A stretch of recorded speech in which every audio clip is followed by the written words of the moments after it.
Johnson was somebody who was one of the exemplars of the progressive era in American cities. Lincoln Steffens, in his book called Shame of the Cities, pointed to Cleveland as having the best mayor, the best governed city in the United States. And part of Johnson's governing theory was to challenge the idea of control by bosses and control by party machines. Tom L. Johnson is one of several figures from our community and our region's history who make it into national history books.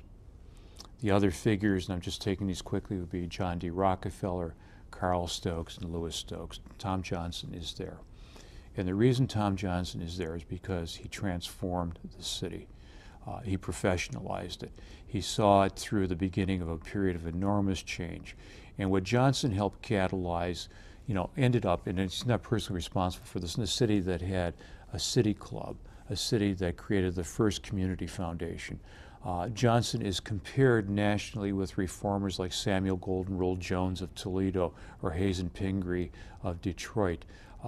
And as a progressive, and the progressive era is so critical in American history because the United States was going, and frankly without a plan, from a series of small cities with governments that were structured for mercantile cities or structured for rural communities. It was going from that to a series of large industrial cities that had entirely different needs, new systems to be created, new systems of order, control, of charity and welfare. And Johnson is in the forefront of providing that for Cleveland.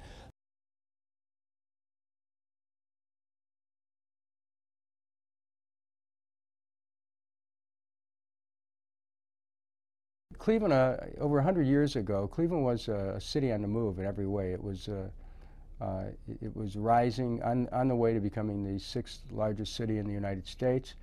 It was a city of tremendous movement and one of the key industrial centers in the United States. The Industrial Revolution at its height was centered in Cleveland, Ohio, because we had the steel mills, the early plants that started to manufacture rail cars, and then later on autos. All that was right at the beginning of the 20th century. The ships coming in with iron ore, steel mills that were pumping out lots of smoke and lots of jobs were created, and there of rail cars moving along. It was almost like a symphony of industry going on. But as these big institutions, industrial institutions came up, so too were injustices, because they were looking for a ready supply of labor, and that came from an immigrant class. And as the immigrants came in, they were ready to work for next to nothing. And they often worked in conditions that were very cruel. And they worked long hours, and they did not have many rights. Cleveland at the turn of the century was fertile ground for both political parties, the Democrats and the Republicans.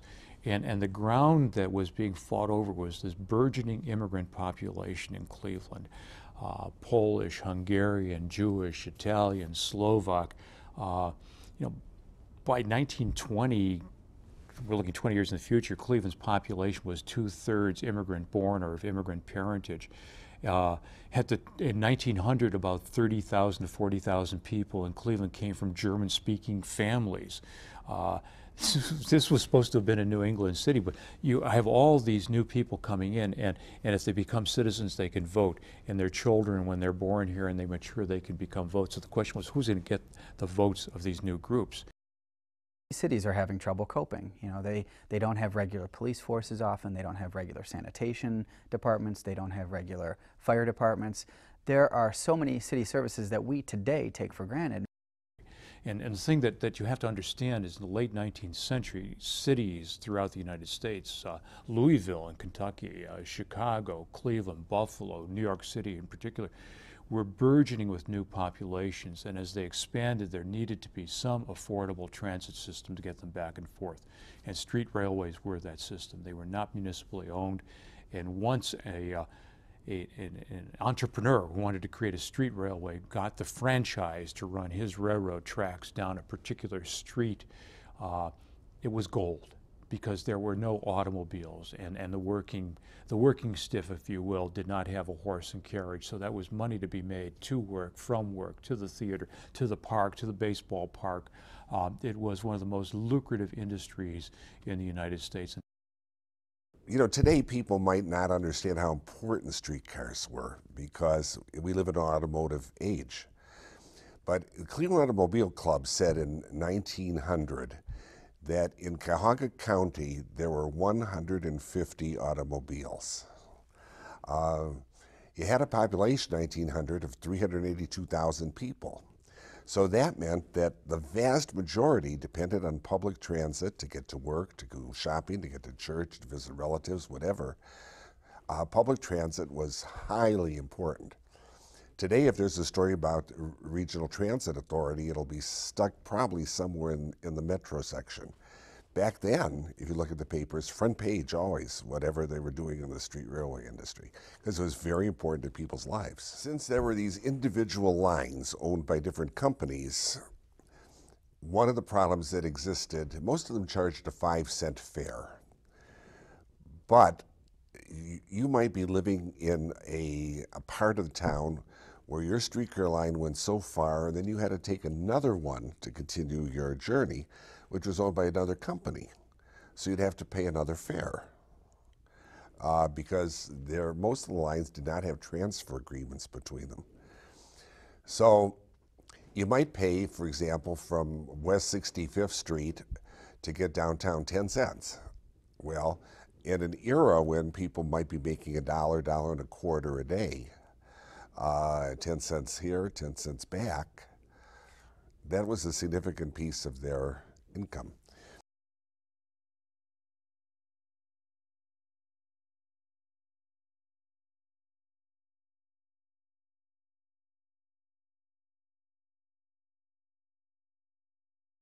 Well, Tom Johnson is known in Cleveland largely from a statue on Public Square, and those who prize a little bit further into his life and career understand that he was a reform mayor of Cleveland, the best mayor, the best governed city in the United States. But you have to get beyond that to understand the man. Tom Johnson was born in Kentucky to a family that was a slaveholding family. His father was a Confederate supporter in a border state, and it was a fairly wealthy family, but choosing the wrong side during the Civil War had its consequences. And after the Civil War, the Johnson family was, they used the term, impoverished. And Johnson had to go off on his own to earn his own nickel, so to speak. Johnson's first real job, other than selling newspapers, which were most people's first real jobs back when, occurred in Louisville, Kentucky. And he got a job with the Louisville Street Railway Company. And one of the problems that they had, and a lot of street railroad companies had, was fare box monitoring. People would take their coins and drop them into the box. The conductor might not see whether they're putting in the appropriate fare or a slug or whatever. So having a fare box that had glass sides then became a way to overcome potential fraud. And it was Johnson's idea to create the glass-sided fare box, which of course represented for street railway companies a wonderful way of dealing with a serious problem. That's where he made his first money. He patented it. It was manufactured and sold and bought broadly across the country. And of course he had that idea because he was working for a street railway company and knew the challenges they faced. He was also aware of problems with street rail. Street railway rail, streetcar rail, was different from railroad rail. And he was able to find ways of improving that, improving switch points and so on. So that added to his line of products and helped increase his wealth, which was considerable. Johnson initially starts out as the example of what would be called at the turn of the 20th century a plutocrat. a wealthy man who made his wealth largely through monopolizing a particular enterprise by working in, the word would be cahoots and connivance with corrupt public officials to get what he wanted, in this case street railway franchises. There were no income taxes to be paid. This money was basically in his pocket, and he stayed there. And it's a long, fairly complex history, but what he found himself in was really in that part of the world. He was in the street railway business and urban transportation. The provision of good urban transportation was a major business venture, private business venture in the late 19th century America. And Johnson carved out a career and built a fortune in that.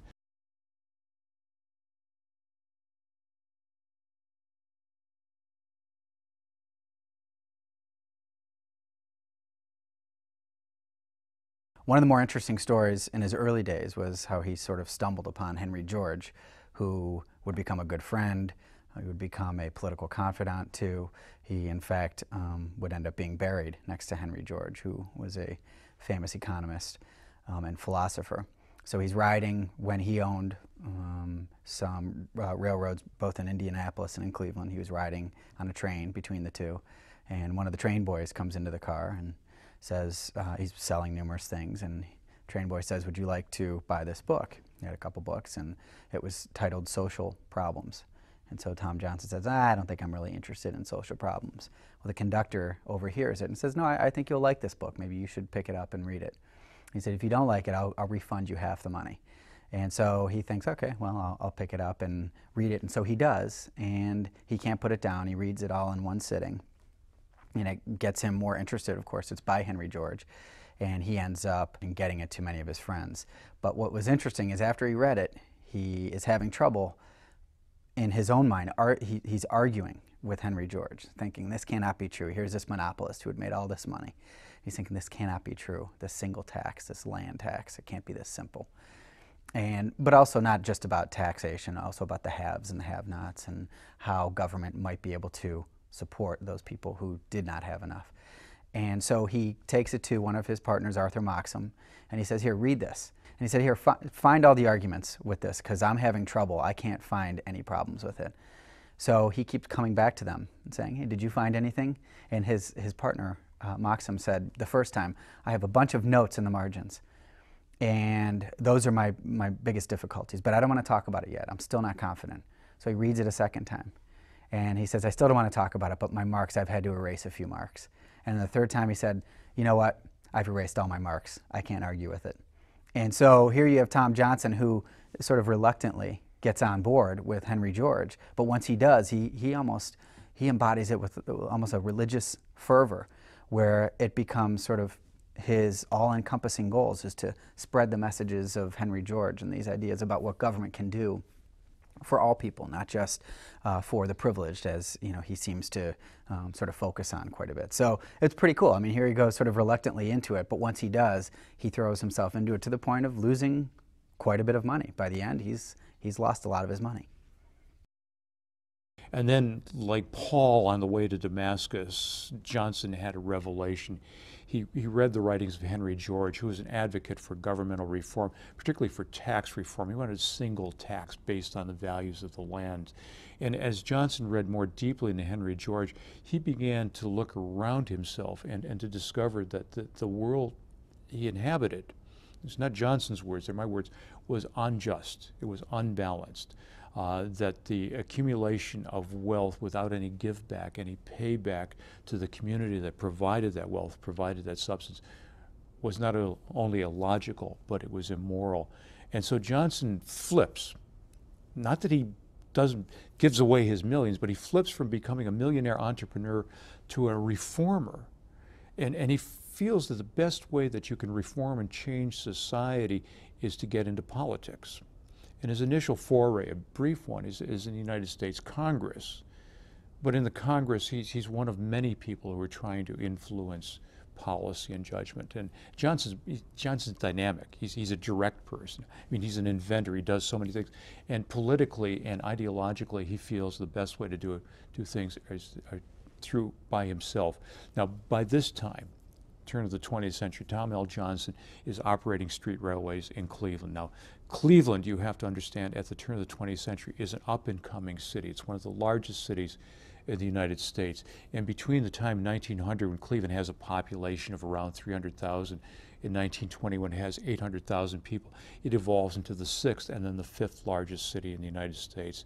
So Johnson looks at Cleveland, and he sees a field of action for his ideas in Cleveland. And all around him in Cleveland, he sees a city that is beset by problems. Bad water system, a sewer system that doesn't work, a public transportation system that is compromised by competition and connivance and illegalities. He sees a city government that doesn't function because it is governed by rules set by the rural capital in Columbus. And so Johnson sees his ability to change the world epitomized in the office of mayor of the city of Cleveland. So that's what Johnson sets his sights on, become mayor of the city of Cleveland.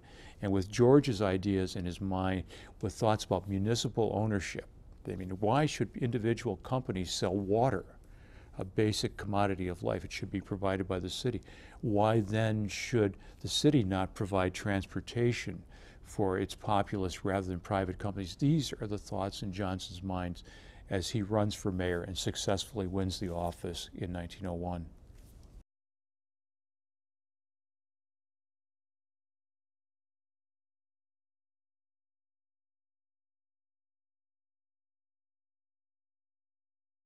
In the United States, and I'm looking at Republicans, Democrats, who seem to be coming from opposite ends of the spectrum. It's nothing new.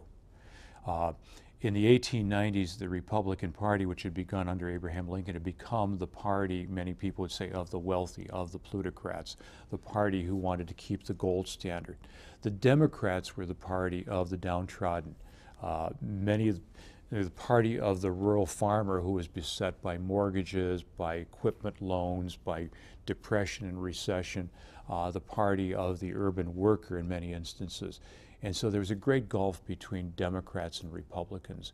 And for Johnson to choose to be a Democrat and to run as a Democrat is another one of those enormous flips, because Johnson lived on Euclid Avenue, famous old Euclid Avenue, the showplace of America, Millionaires Row, had an enormous mansion on Euclid Avenue.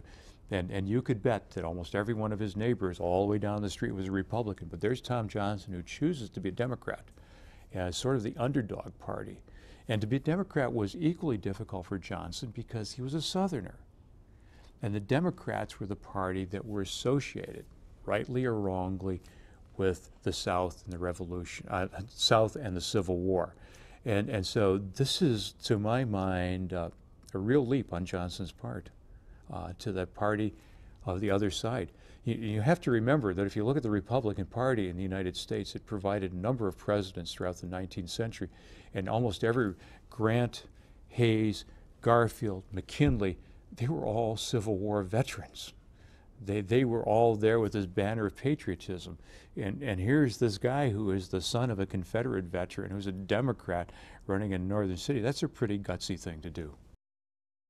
He would put up a tent, and he'd strike his tent in the middle of a park, and they'd call people in from all directions, and people would come to listen to him speak. He had a bowler hat that he'd wear, and he'd get on a soapbox and start talking about the issues of the time. But his focus was always on economic issues. He really had a very strong understanding of the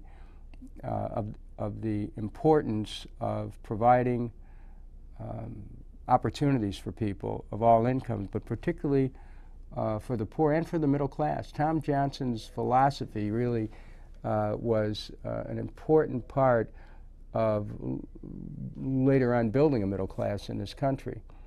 And his campaign style was just to go right to the people, which is what he did. And he did it in a way that was forthright, sometimes boisterous, and I suppose today you see ministers who will pitch their tent in some neighborhoods and gather a crowd. Well, Tom Johnson was doing that 100 years ago. When Johnson campaigns, it is no longer the old staid one position, one place where you hear a talk. He takes a circus tent around town. He drives around in an automobile. He goes out, he meets and greets, he shakes hands, he puts on a show. During his tent revivals, he actually, which he talks about, it was just a random event that happened where he was going to hold a meeting, but all these city halls were full. So he came across someone who had a tent, and he thought, well, why not give it a shot? And so it ends up becoming sort of a staple of his political styles to hold these tent revivals, which are not revivals, but they actually had a little bit of a religious fervor to them at times. But these tent meetings where he thought people would be a little bit more informal. People were going to be a little bit more open to sharing their ideas, criticizing, hissing, as was common during the day when they heard speakers say things that they didn't agree with. So this one time during one of the tent meetings, someone, actually a bunch of people start saying, Peter Witt, and he's thinking, who is this guy? And he's saying, Peter Witt, is there a Peter Witt in the audience here? So this guy stands up, he looks hardened, grizzled, dirty, he's a unionist, he's a guy who's working hard. And Peter Witt angrily asks him a question.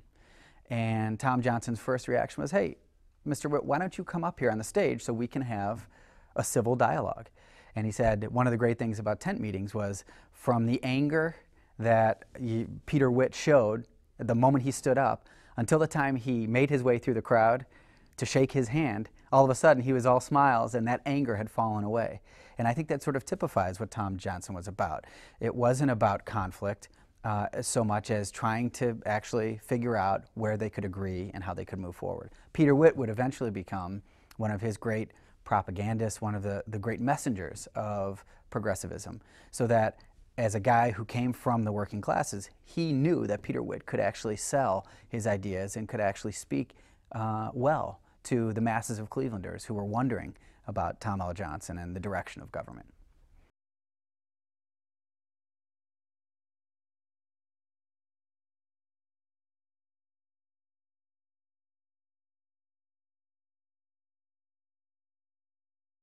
One of the first items on the agenda for Tom Johnson once he becomes mayor is considering all the people that he could have surrounding him on his cabinet.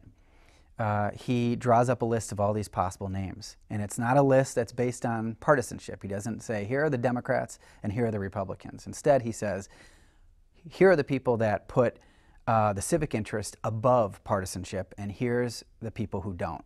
And what he strove to do was to fill his cabinet with all those people on the first list, to find people who were not as interested in political partisanship as much as they were interested in providing decent government that was open to the people.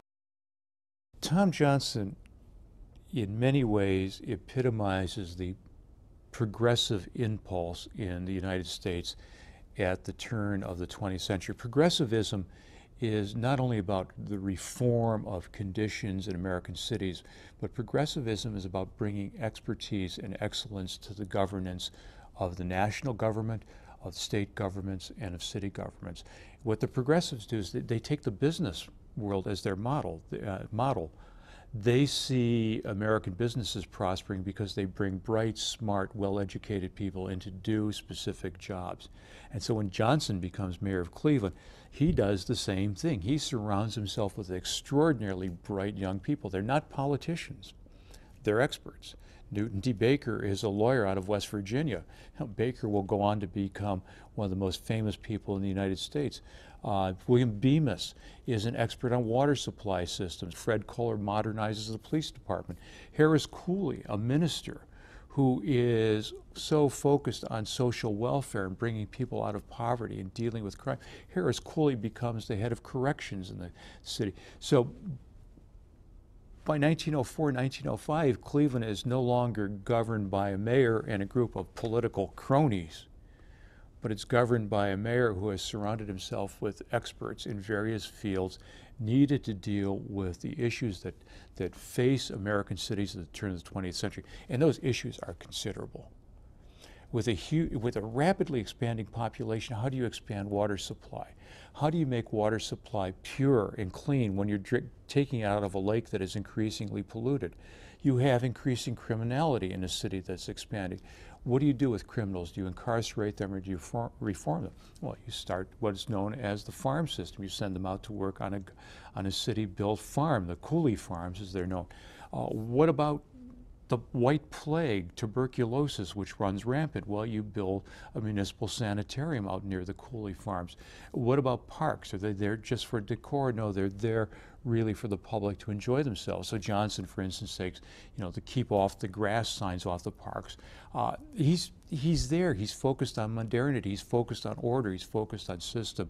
People are looking for something that's going to benefit them in their lives as workers, benefit them in the conditions that they live with in their communities, benefit them in terms of their ability to get to work. I mean, the thing that Johnson does for the workers is he advocates a livable fare, if you will, an affordable streetcar fare, a 3-cent fare. Now, I've talked to students and they say, well, the fare at that time was a nickel. What's the problem with the nickel fare? The problem with the nickel fare for a worker is that if you were working a steel mill and you managed to work the entire year, which was rare, you would make maybe $400 or $500. The wage was about $10 a week. So that was rent, housing, food, clothing, whatever. So to spend 5 cents rather than 3 cents to get to work on the streetcar was an enormous increase. So Johnson's advocating 3 cents. And the private franchise streetcar owner said, no, we can't operate on a 3-cent fare. We won't make any money. And Johnson, being an operator, says, well, I ran a streetcar line. I know you can make money on 3 cents. And so that's what he pushes through, is this 3-cent fare. And we sometimes laugh at it. It's comical, but think of it as a $3 fare versus a $5 fare on RTA. Move it into those, that sort of comparison, and you understand how important this was. And that was a big attraction for the migrant, for the worker vote in Cleveland. Where Johnson really tests the curve in American society at a time in which individual capitalism and entrepreneurship is worshipped. It's also damned by some people as you look at the accumulation of huge amounts of wealth. Johnson sees that certain things that are provided to people need to be, and I'll use the term, municipalized or socialized. And so therefore water systems need to be fully owned and run by the municipality.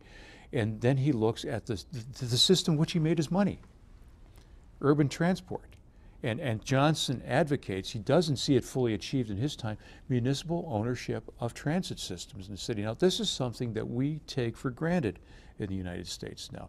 Most urban transit systems are publicly owned. They may be owned by the county, by the region, or the city. Johnson's pushing for this because he feels transportation within the city is what allows the city to work. So that's there. And this sets up something even more radical, and that is the provision of utilities for heat and light, particularly electricity. Johnson advocates municipal ownership of the electrical utilities in Cleveland. Now, by the turn of the 20th century United States, technology is changing from steam and gas illumination to electricity, electric-powered motors, electric-powered light. This is a turning point for American technological history as we become a nation that is powered by electricity. And so Johnson says that electricity needs to be provided at an affordable rate by a municipal utility. Now, it never will be fully that in Cleveland, but under Johnson's protege, Newton D. Baker, in 1914, the Cleveland Municipal Electric Light Plant, what we know as Cleveland Public Power, is set up. And it provides competition and alternative to the privately controlled monopoly. This is radical stuff. This is totally against the grain of late 19th century capitalist entrepreneurship in the United States. But Johnson says that these things, these commodities, water, heat, transportation, are things that the government should provide to the populace. Radical, radical stuff. And Tom Johnson established public baths. People could go and literally have a place where they could have some respite and also clean up. He established a public park so people could have a place to recreate. He was was very understanding that this growth of industrial wealth carried with it a responsibility to create a public domain that reflected the growth reflected the wealth that the public was helping to build and contribute to the private sector. So he was really about a more fair and humane approach to capitalism, and his philosophy centered on a city was to make a city work for everyone, not just for a few. Tom Johnson's idea was to create a municipal electric system because he believed that a publicly owned electric system could offer electricity at a fraction of what the privately owned electric system, which was owned by the Cleveland Electric Illuminating Company, could provide to people. But when he went to form this publicly owned electric system, the Cleveland Municipal Electric Light, the private interests went to work right away. They went to work in the state legislature to try to make it illegal to operate a public electric system. They tried to protect the monopoly for the private system. They tried to bribe the Cleveland City Council to thwart an effort to create a public electric system. Tom Johnson understood that monopolies are able to basically name their price for a product, whether it's transportation or electricity or telephones, and to get their price. So when he was fighting for an electric system, he took the experience that he had in bringing a 3-cent fare to the streetcars. He understood. He was a monopolist. And he didn't come into public life as some kind of a great advocate of the poor. He was a pretty ruthless monopolist himself and built a streetcar monopoly, but then he came to understanding after meeting Henry George that it wasn't really a rewarding and a productive approach to life. So he changed and became the advocate of the people, and when he did that, he had all of his knowledge that he gained from being a monopolist, and then he understood he had to break the monopolies. He worked to break the streetcar monopoly, and he worked to break the electric monopoly. And the electric monopoly in Cleveland was charging people about 2.5 to 3 times what a public system would charge. So Johnson went about creating the public system. He had opposition in the city council and the state legislature and even the Ohio Supreme Court. But through a period of time, he broke down that opposition. But still, the system was not created until his predecessor took office. It was actually went into effect under Newton D. Baker, but it was Tom Johnson who laid the groundwork by bringing in a philosophy of breaking up the monopolies and of providing, looking at electricity and transportation as public services that should be provided to the people.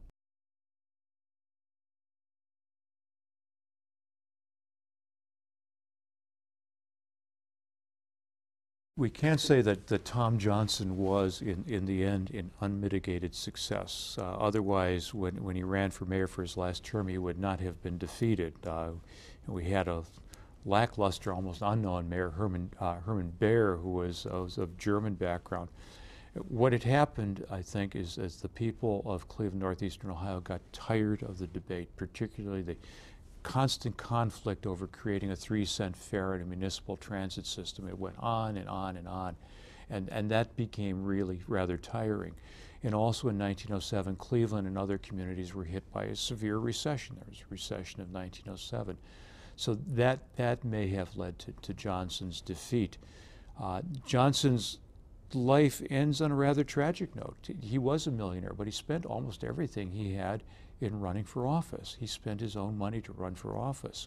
So he lost that. His daughter ran away and married an ersatz, an Italian nobleman, if I remember correctly. And Johnson, for whatever reason, was a gourmand rather than a gourmet. He ate. There are descriptions of his breakfast that are unbelievable. This man was devouring pancake after pancake and bacon. He died in 1911. He died early, and one historian said that he ate like a pig and he killed himself. Well, we don't know why he actually died, but he did die in 1911, and guess where he's buried? He's buried next to Henry George in New York.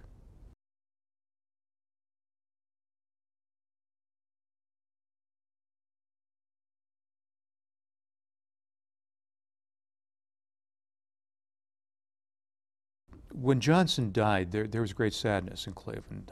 You know, people who liked and disliked him knew that he had been a power. He had been a storm of ideas moved through the city and left marks in its passing. I think the ultimate way of understanding how the people of Cleveland honored Tom Johnson is the fact that there are two statues on Cleveland's public square. One is of Moses Cleveland, the founder of the city, which is on the southwest quadrant of the square, and on the northwest quadrant of the square is a statue of Tom L. Johnson. That statue, by the way, interestingly enough, has been a speaker's forum for many years. So people who had ideas, radical or non-radical, have used that quadrant of the public square to stand up near the Tom Johnson statue and to talk about the way the city should be changed. To have your statue on Cleveland's public square is an enormously powerful thing. He brought Cleveland into the 20th century. It's really an amazing thing, and how difficult that must have been in an unsafe area with a lot of people who don't like each other, a lot of people who can't speak each other's languages, and with a political culture that was frankly corrupt, and that's what everybody sort of knew. You know, you do these backroom deals, you scratch my back, I scratch yours, and those people who have privilege continue to have privilege. And so he had to muddle through all of that, and he does so with an incredibly positive nature. He writes early in his autobiography that when he's a little kid, he's setting up little army men, and they're all set up in this nice little arrangement, and some woman walks by with her dress and it catches all of them but maybe two, and they all just get scattered around. And he used to say this over and over as a testament to his optimism. He turned to his friend or his cousin or a sibling, I forget who it was, and said, well, we still have two that are standing. And so to me, there was an optimism with Tom L. Johnson. He wasn't successful in everything he did, but I think that optimism probably had a hand in helping Cleveland get through some really difficult times. There are people who want to look at Tom Johnson as either black or white. That Johnson is sometimes referred to as a traitor to his own class, to wealthy people, to the leadership, if you will, the establishment of Cleveland. That's not entirely true, because Johnson and the leadership of Cleveland could work together if there was an idea that was to the benefit of the community that both saw was valuable. And there's visible evidence of that cooperation. All you need to do is go to downtown Cleveland and go to the mall, which is now surrounded by a whole panoply of public buildings.